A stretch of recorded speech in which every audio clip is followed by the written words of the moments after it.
Very good. I know. Right, now our next guest was once described as the king of New York core. He's a multi-million album-selling singer-songwriter and the man who single-handedly helped the sales of Scooby Snacks. Sometimes I eat franks and conditions. Best wishes, I'm vicious, but here I am again like CNN. Delivery, my friend. Stick 'em up, Mark, it's the fun-loving criminal. Stick 'em up, Mark, it's the fun-loving criminal. Running around, robbing banks, all white, all the scuba snacks. Running around, robbing banks, all white, all the scuba snacks. Yeah, it's Huey Morgan. We're disappointed that you weren't out and about and just went all the way through onto our show in true rock and roll style. Well, you know, you got to try to pick your battles. At my age, you got to kind of choose. You got to think a week ahead of time. Like, oh, next weekend maybe I'll do that. All right, you've got a new album out, which is why you're here to talk to us. But you haven't been around for any new material for 5 years, is it? Yeah. Why is that? Well, we had a problem with our manager. It's like the old cliche, like the Stones did. You know, you get into some problems with your manager, and then you have to go to a lawsuit, and you can't really get in the headspace to make music when you're doing depositions and hanging out with lawyers. You want to get everything sorted. Yeah, so we got all that done, and then we got back to doing what we do. 5 years, though, is quite a long time, but an enormous time in recent music history, because the industry's changed so dramatically. Have you noticed all the changes? Yeah, we own our own record company now, so we've kind of resigned ourselves to the fact that music's free, and if people want it, they can get it on the internet. I think probably your kids, you know, could do that. Yeah. So, I mean, anybody over the, you know, who can use a computer can get free music. So it's more about people coming and seeing the band play, and we're a big live band, so we like playing that. So if we can do that, that's kind of what we want to do. And you're touring at the moment, aren't you? Yeah, we're in a little break, a little hiatus. Yeah, thank goodness. Lots of dates everywhere. Yeah, we just got back from Prague and Berlin, did some stuff in the UK, and then we're off to Russia and Spain and Russia? What's it like doing gigs in Russia? It's kind of scary because there's always a guy who watches your gear in the truck with an AK-47 and a gym bag, which is kind of scary. But he's your friend, so he's your guy. So. Do you get cash in a bag at the end? I don't, no. but I got the soles of my shoes are kind of, you know, no.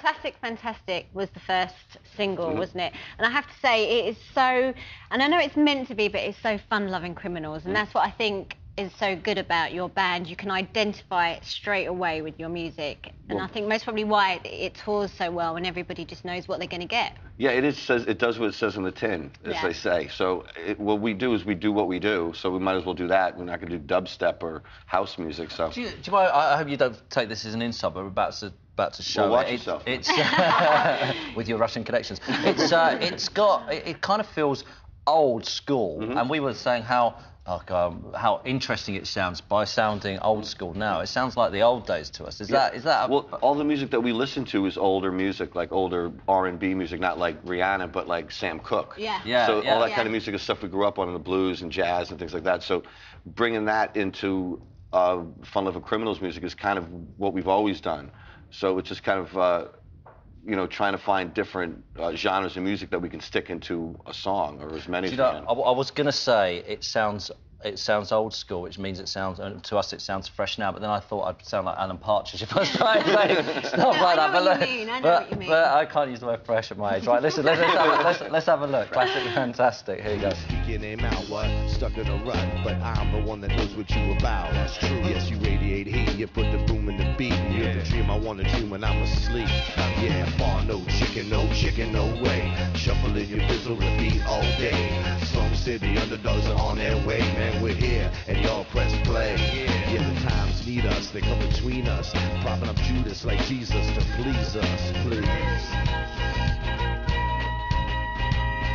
I'm thinking of you, and all the things that you do. Yeah, I'm thinking of you. Hell yeah, that's true. I'm thinking of you. Good video. We like that song. Louise is just saying, like to put it on the car and just drive in along. the summer, roof down, kids in the back. That's what it's all about. I mean, Kids in the back. Kids in the back. Come on, kids, throw your hands in the air for mama. Throw your hands in the air for mama. Don't do that, I'll tell you. Yes, You got them under control. Hands in the air for mama. Hands in the air.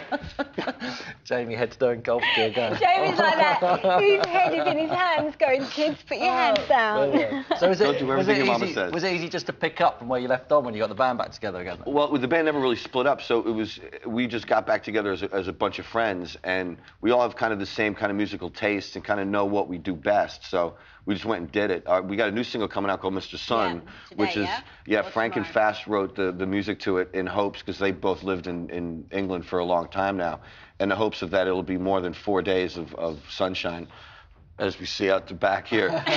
So that's going to be coming out, and that's the big summertime, throw the kids in the air. But we can't see a video to that because you couldn't film it because of volcanic ash. You couldn't, is that right? Yeah, you can't really do that with the volcanic ash around, So, I thought it was actually my ash cloud, but it was somebody else's.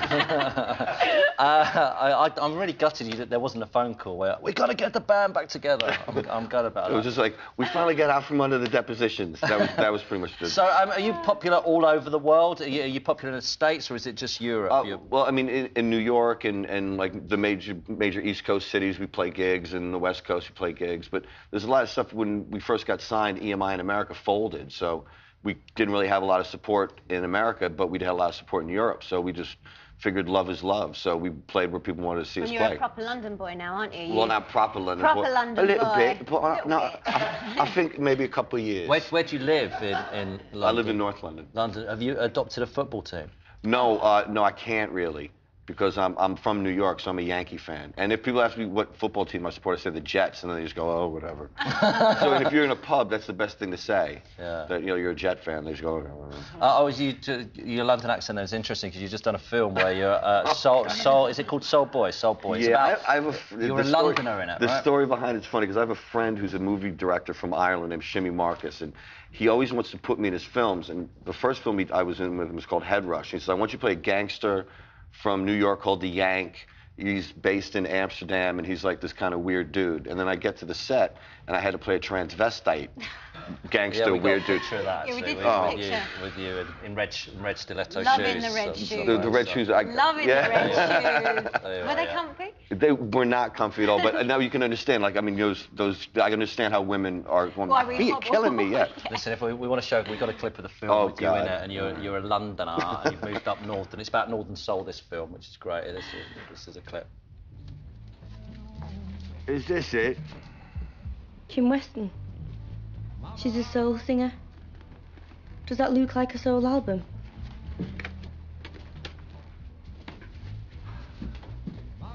Oh, there it is. Kim Weston.